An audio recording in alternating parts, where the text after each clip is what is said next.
Hello,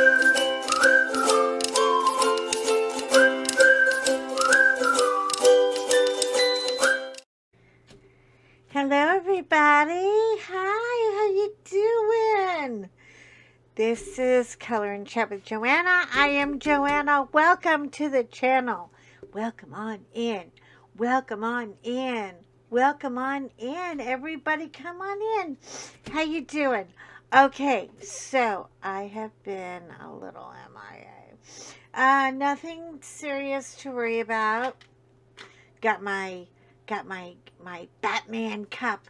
Look at this cool Starbucks cup. It's like nubby. It's got the coolest texture.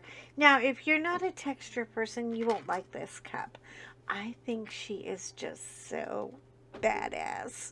And it's got the little screw top instead of that push-on thing where you have to like carpal tunnel your finger to get the sucker off. So I'm very happy with it. Uh, thank God. If your kid is a manager at Starbucks, I'm telling you. And he's like, no more cups, mommy. He's treating me like I'm an addict. He's like, oh, pardon me. I just ate the best salad. But it had a ton of the shredded Parmesan cheese, which is like life to me. I will put shredded Parmesan cheese on my Cheerios if I could get away with it. I love it that much. It's like, ugh. And this was probably the best salad I've had in a while. And, oh, I made a little cup reminder. It's so easy. I just put a little magnet on the back of, it was a brooch and I never wore it. So I just turned it into a little cup reminder. Anyway, okay, so we are working on today to get you caught up. We are working on, where's the magnet? Where'd she go? I don't know. I always lose the little magnet on the bottom. Here it is.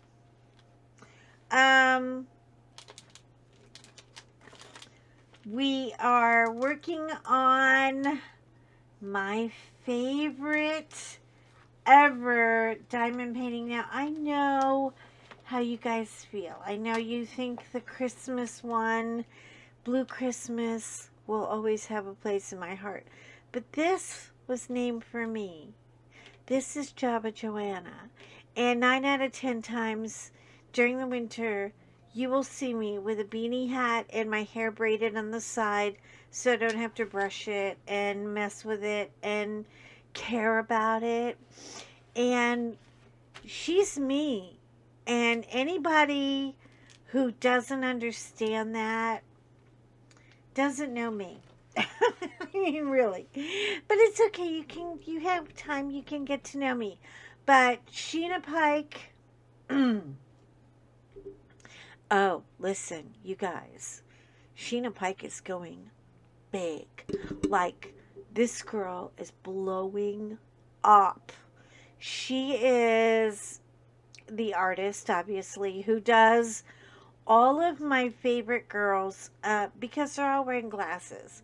And to me, it's a little special kind of, I guess I should, we're doing WIP and chat, aren't we?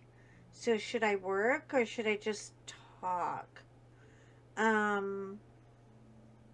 Because you guys know I can yak up a room. Just give me some oxygen. I'll suck it right out of the room. I can't help it. It's a gift, okay? Anyway, oh my God, I gotta refill the tea already. Sheena Pike is a girl after my own heart and totally my soul sister. And I'll tell you why. Hold on, I gotta get the wax out of here.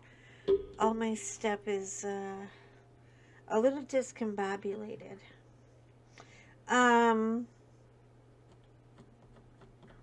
When I was younger and I was told I had to wear glasses,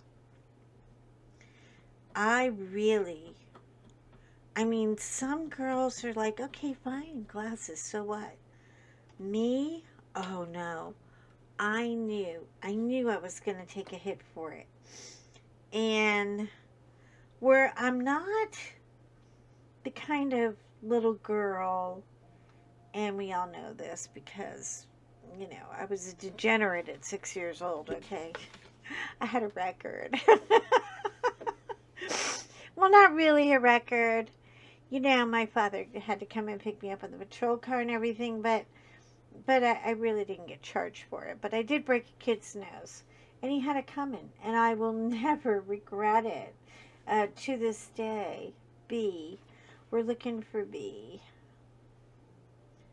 Where is symbol B is number 32. Okay, so basically, you guys have heard the story about the boy and the dog and the whole debacle, and that was just one of many. I mean, um, so I wasn't pitifully shy, but glasses to me, a young girl in Catholic school, I tell you, they couldn't look for enough reasons to beat your ass. I mean, this is where mean girls are born and bred, and if you went to Catholic school and you didn't turn out to be an absolute hateful hater, bully, God bless you. But as well as I do, if you went to Catholic school, they were there. They were there in droves, and they were waiting to just kick your ass, And having glasses, I was like, oh my God. Well, the number one reason that I was afraid was for my mother. My mother, I love my mother so much. I loved her as a human being, and I loved her as a friend. And I think we were just close because I just liked her. I liked her from the minute I popped out of the womb. I was like, oh, I like you. You're my new buddy. You're my mom. And I would rather do things with my mom than some friends. I really would. Um, girls would want to, go out and go to parties and everything when they got older. I wanted to go shopping with my mother. I loved to go grocery shopping with my mother. I loved to go walking down the street with my mother. She was just my buddy, she was my mother, and she was my friend. And when your mother is your friend, you've got something special. But I knew that, my mother had 5 other children to take care of and look after. So the guilt was really heavy on me about getting glasses because I knew they would be expensive. Back then, things cost money, and glasses were more of a luxury than a necessity. And I felt terribly guilty. And I tried so hard to tell the doctor, let me do the test again. Let me do the test again. I can do better. I know. I was really, I was having a Frady moment, which was, Frady moment was my key phrase to, I messed up, or I had a bad moment, or, I froze during a test or whatever. My mother used to say, she's having a Frady moment, let her try it again. And I tried the test again, And sure enough, I was going to need glasses. And all I could think of was, I just cried all the way home. And I was crying, and my mother was like, "Why? Darling, what do you be crying for?" You know, uh, in her kindest Irish, because as much as my mother could be a little cray-cray, she could be the most compassionate woman. I have actually seen her. I mean, I'm not kidding. I have seen her take the last $2 out of her pocket and give it to a man sitting by the store, um, who needed the money. Just, she didn't even ask him. She just said, "Oh, here you go, darling. Here you go." And he would cry and say, "Thank you." And she'd say, "Oh, wish it could be a bit more, but we have what we have, right?" And then I looked at my mother and I was like, "Mommy, why would you do that? Why? You didn't even know if that man were hurting." And she said, "Well, of course I knew he was hurting. Can't you see? You gotta look at people. You gotta look at people and you can tell. You can tell in a heartbeat." And she was right. She had an intuition that, I mean, if my mother would have put a turban on her head and get a crystal ball, she'd have been the richest psychic in the world. I really believe that. She just knew shit. She knew how to talk to people. She knew how to look at people. She knew how to listen to people. She could listen. Like, this woman had the ears of an elephant. I mean, she could hear the sound of a broken heart a million miles away, and she could find it. She could, like, pinpoint it and say, "Oh, we've got to go here, we've got to go there." And she was that kind of person. And so when I had to get glasses, it was really traumatic. And of course, I got beat up because, now, did I beat back? Yeah, but some of these girls, I'm telling you, when you're 7 years old and you're weighing in at about $130 and you're a foot taller than me, you know, uh, there's only so much I can do. I mean, she was really, I just looked at her and I went, "Oh, this is gonna hurt." And she crushed my glasses and, kicked my ass and bruised me up pretty good. And then I had to go home and tell my mother, and my mother would just be like, "Oh, don't you worry. Don't you worry. We'll go fetch a new pair." And what about that girl? Did you give her a piece back? And I was like, "I did, Mommy, but she was so big." And she was like, "Well, sometimes," and, "I don't want to hurt your feelings now, child, but sometimes they're going to be bigger than you. But you know what we're going to do? We're going to make it all better, and we're going to go into the kitchen, and we're going to make you some French fries. Would you like some French fries?" And my mother, oh God, I mean, she had this old deep fryer. You know what I'm talking about. If you're from the South, or if you're from the old school, or, you know, if you remember our parents, we had the deep fryer. And she always had it for Friday night fish because, we're Catholic. And she always made, this was something interesting to me. She always had remarks about the Catholic Church and how she felt like you know, all the men seem to be getting all the good jobs here. I mean, really, they'll be working 1 day a week. Meanwhile, we've got to do all we can to support the church. And then one day, they were serving communion. And she said, oh, wouldn't that be nice? It'd be like feeding the hungry.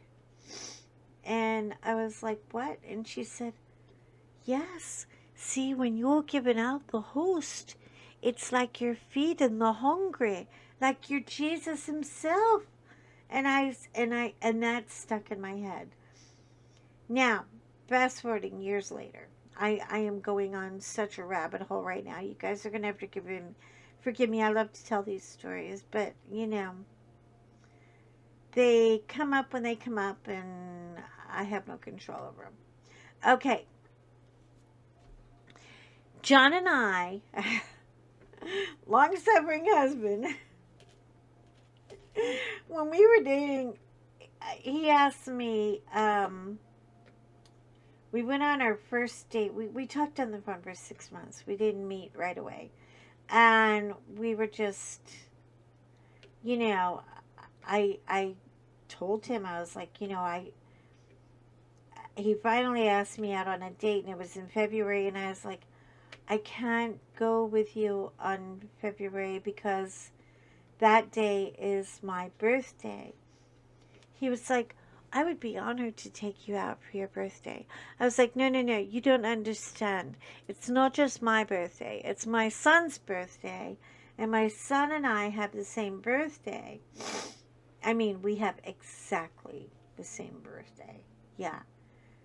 Figure that out. I know it means something. I don't know what. I'm waiting for somebody smarter than me to come along and tell me, but we were born the same hour, the same minute, the same day. I guess God wanted me to know he was my gift. And, you know, some birthday gifts just can't even be a minute late. Anyway, so I told him, I was like, you know, no, I can't go out with you because it's my son's birthday. And he was like, well, what about Sunday? We can go to brunch. And I was like, well, we could go to brunch after church. You have to remember, I am a single mom. I'm a widow with a little boy. And I am trying to raise this child to not be a hoodlum. And, you know, structure matters to children. It really does. Anyway, so he said, church? And I went, yeah. You know, it's that place, it's got a steeple on top, and, you know, pretty stained glass windows. And he was like, yeah, we could go. I was like, well, you don't have to go. I don't want you to feel like, you know, I'm not a pro clutcher, Bible basher by any means. You know, if you don't want to go to church with me, you don't have to. I mean, you know, we'd be glad to meet you somewhere after. And he was like, no. He didn't want to lose me. You know, I mean, it was really sweet. I thought I had made the jackpot, but he was really thinking I was the jackpot. Which I think every guy should think that you're the jackpot.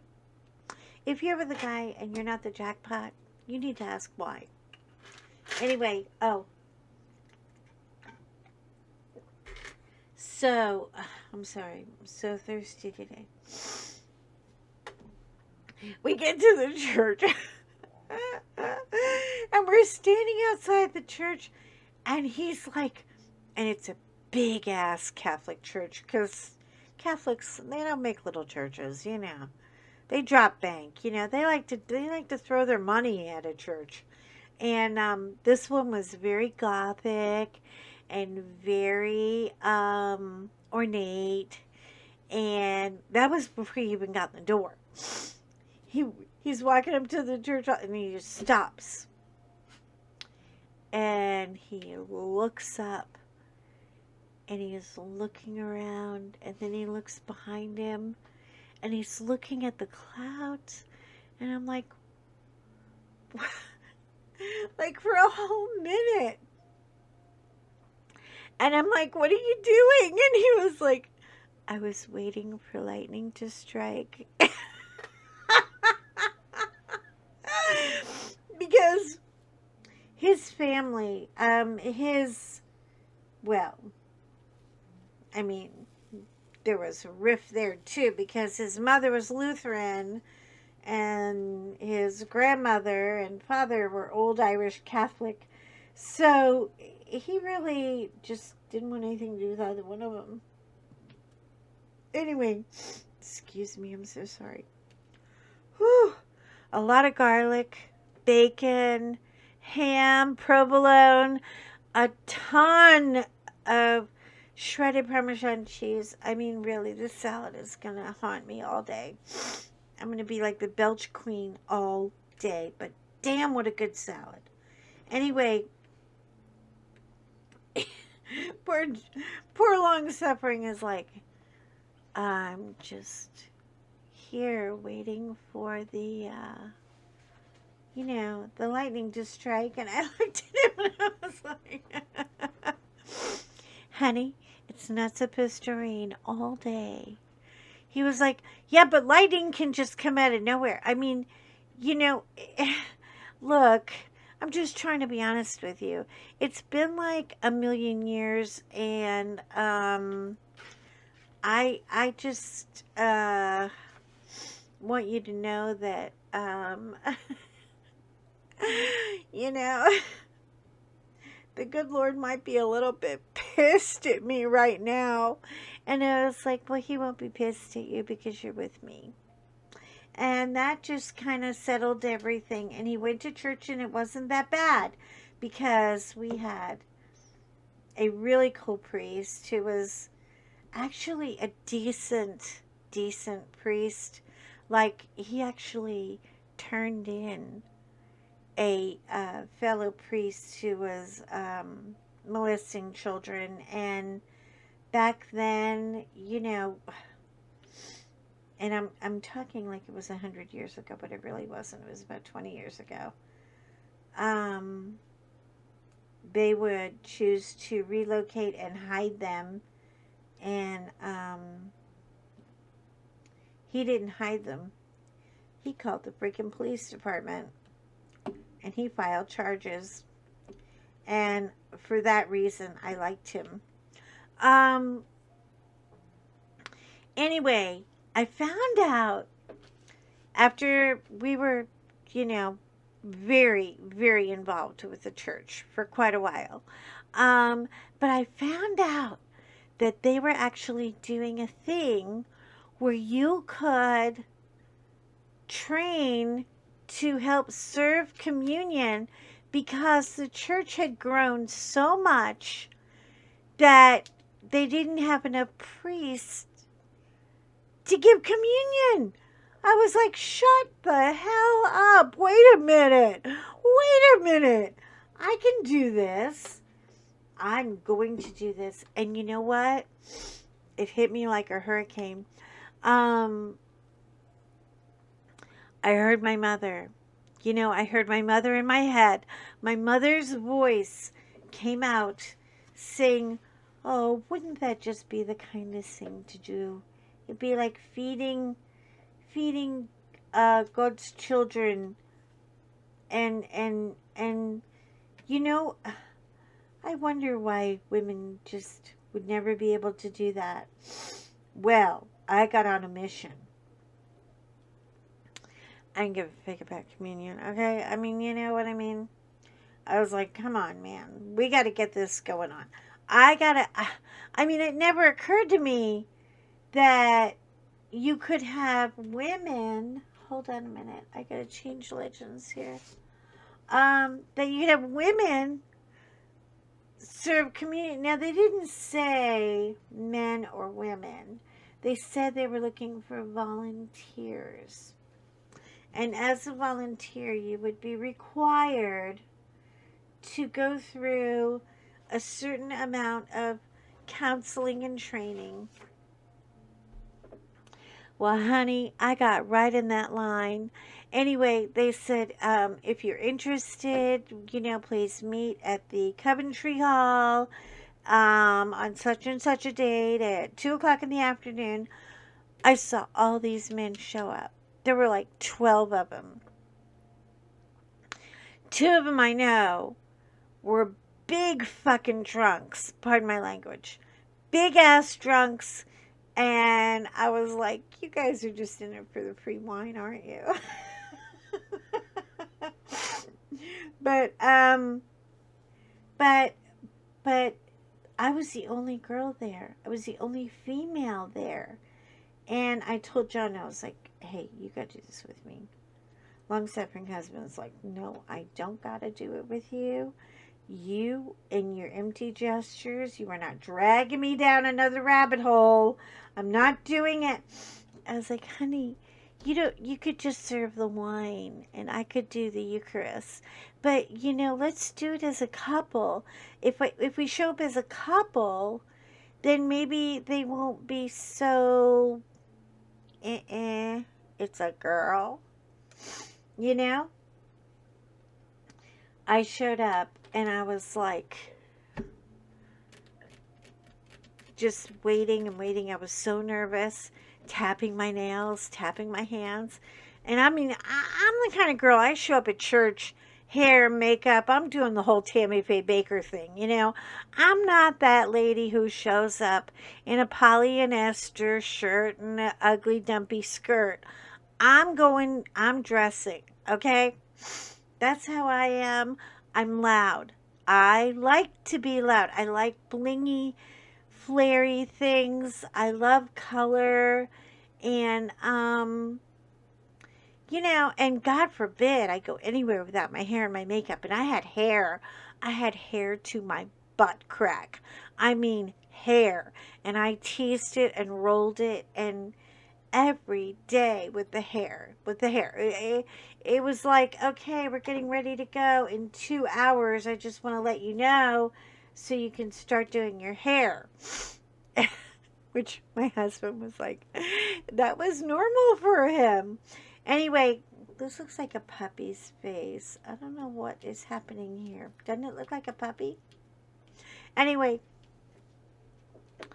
so they all looked at me and they were like, oh no, not crazy pants. Oh God, Miss Joanna wants to do this. And I was like, I am all in. I'm all over it. Well, they couldn't refuse me.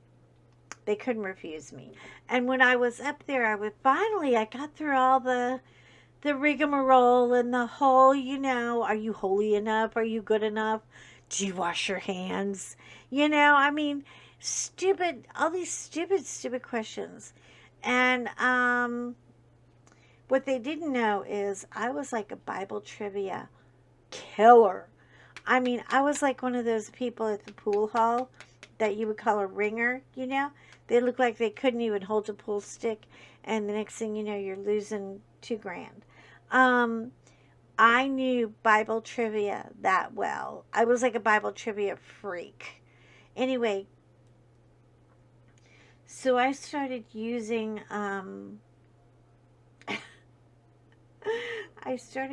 Bible verses against them before they could dismiss me. Basically saying, the Lord said, feed my children, and the Lord said, and I would just, man, I was like, they were like, okay, we'll let you just shut up, and we'll let you do this. So I am in the room. I call it the make ready room, like a little green room. It's a little room where all the priests have all their, their garments and their robes, and they put them on over their regular clothes, and there's, where I would normally have put all the linens, because I used to iron all the linens for the church. So I knew where all the linens were, and I was like, oh, I'm going to need one of these. And it was like, always take 2 cloths because you never know if someone is going to, you know, have a moment or choke or something. It's happened. I know. I know it's not cool, but it has happened. Anyway,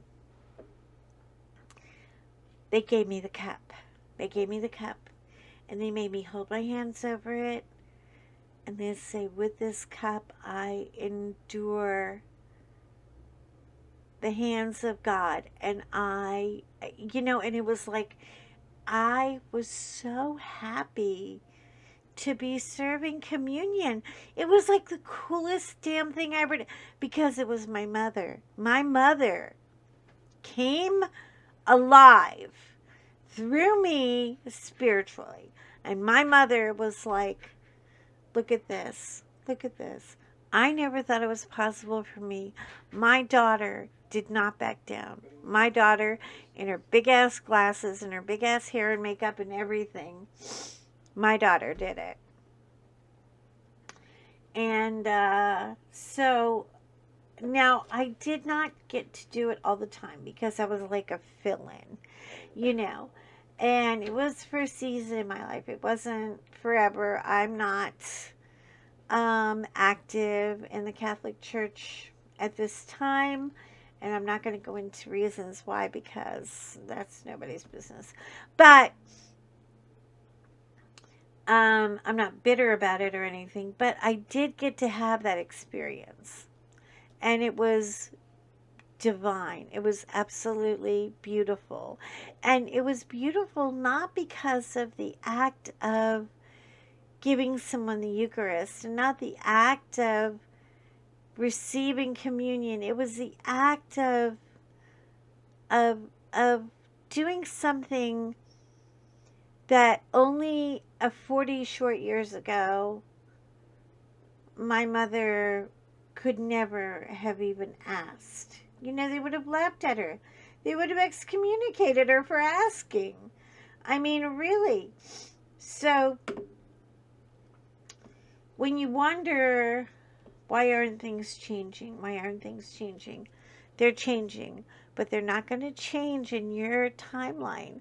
You have to set those little seeds of hope into your daughters and let them know that your day is coming, and that even though you're a little four-eyed girl wearing glasses and drinking your mother's coffee, my mother would always drink 2/3 of a cup of coffee, and then the coffee would go cold, and when the coffee went cold she would let me have it.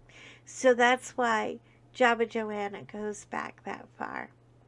Anyway, I just hope you enjoyed my goofy little story, and uh God bless you wherever the hell you are. I know some of you are probably bailing water out of your basements, and oh God, I'm still trying to reach my sister. I'm going to try to call her again today.